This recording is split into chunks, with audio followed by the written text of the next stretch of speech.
rahasia bagaimana tes COVID kita, PCR ataupun antigen itu bisa negatif. Nah, saya sudah berkali-kali melakukan tes COVID mulai dari zamannya dulu masih rapid, ya kan? Itu jarinya dicoblos, keluar darahnya, diambil darahnya untuk tes, terus habis itu ke PCR, terus habis itu ke swab antigen, dan hasilnya semuanya saya negatif. Saya tidak pernah satupun hasilnya yang positif. Oke. Nah, apa saja yang saya lakukan sih? Biasanya yang saya lakukan 1 minggu sebelum tes COVID itu saya lebih cenderung yang namanya selektif makanan. Karena kenapa? Makanan itu berpengaruh sekali di pencernaan. Nah, ini kuncinya. Yang pertama adalah pencernaan. Kalau pencernaan kita bagus, otomatis sampah-sampah kita yang ada di dalam tubuh itu mulai terbuang, ya kan? Mulai terbuang dengan bagus, dengan baik. Nah, kalau pencernaan kita bagus, pencernaan kita baik, metabolisme kita juga baik. Kalau metabolisme kita baik, imunitas tubuh manusia kita juga baik. Nah, itu ya, kunci pertamanya adalah di pencernaan. 1, selektif makanan, cari makanan-makanan yang berserat tinggi, yang beralkali tinggi, yang pH-nya tinggi. Seperti itu. Biasanya saya menggunakan yang namanya buah-buahan ataupun sayur-sayuran. Sayur-sayuran yang saya pilih biasanya yang warnanya hijau, lebih banyak warnanya hijau. Kalau buah-buahan saya cenderung ke pepaya. Pepaya itu sangat efektif sekali untuk pencernaan. Bahkan ada beberapa orang yang sakit ambeien berbulan-bulan ataupun bertahun-tahun, dikasih pepaya aja bisa sembuh tanpa minum obat. True story, sakit ambeien padahal bertahun-tahun sampai keluar darahnya ambeiennya. Seperti itu, cuma dikasih pepaya bisa sembuh. Itu ya, jadi harus makanan-makanan berserat tinggi, sayur-sayuran ataupun buah-buahan.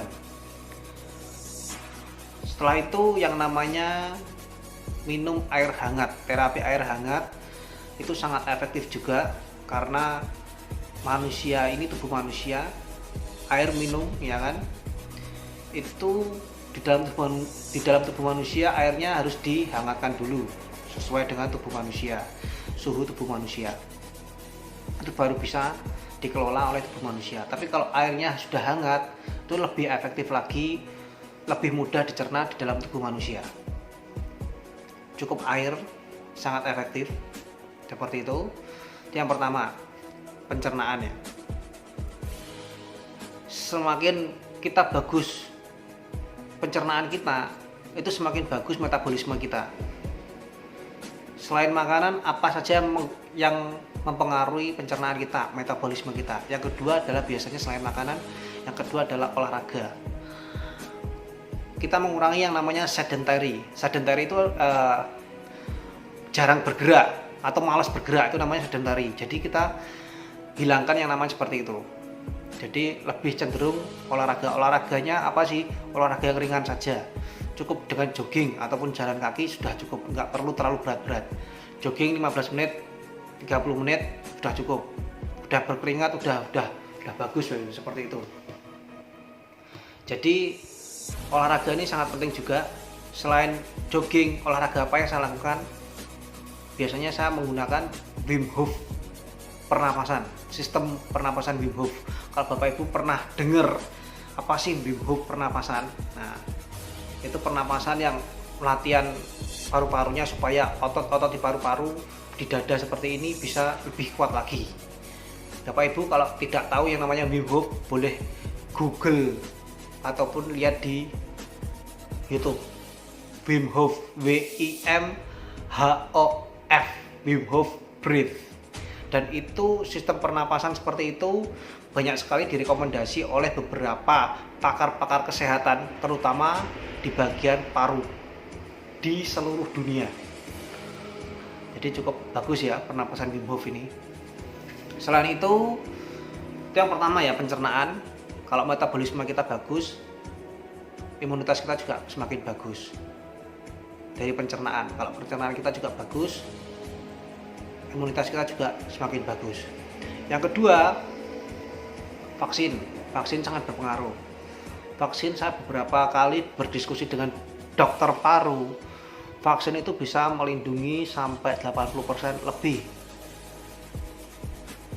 Jadi sistem kerjanya seperti ini. Apabila kita misalkan kita naik mobil ataupun kita naik, gampangnya contohnya adalah naik sepeda motor. Kalau kita naik sepeda motor, amit-amit kita nggak meminta, ya kan? Misalkan bapak ibu terjadi jatuh, ya kan? Tapi kalau bapak ibu jatuhnya pakai helm dan kita bapak ibu pakai APD yang lengkap, misalkan di dalam di sini ada airbag semua, jatuhnya pun resikonya juga tidak akan sebesar jika bapak ibu tidak menggunakan APD ataupun helm. Sistem kerja vaksin seperti itu. Apalagi kalau vaksinnya sudah dosis 2 kali, itu akan lebih berpengaruh, lebih efektif lagi untuk melindungi yang namanya COVID-19 ini. Nah, terus habis itu yang kedua, yang pertama adalah pencernaan, yang kedua adalah vaksin, yang ketiga adalah pikiran kita. Semakin kita stres, semakin imunitas manusianya semakin menurun. Cari cara supaya kita tidak stres. Itu sangat berpengaruh. Jadi entah itu bapak ibu caranya jalan-jalan atau spending money, atau misalkan merubah pola pikir, merubah gerak, merubah emosi dengan cara apapun, so many ways. Intinya kita tidak boleh stres. Seperti itu. Jadi 3 cara ini yang biasanya saya lakukan 1 minggu sebelum tes COVID, dan hasilnya saya tidak pernah satupun hasilnya positif, semua hasilnya negatif. Oke, mungkin dari saya cukup sekian. Kalau bapak ibu punya pertanyaan ataupun pengalaman bisa komen di bawah ini ya. Dari saya cukup sekian, semoga bermanfaat. Terima kasih.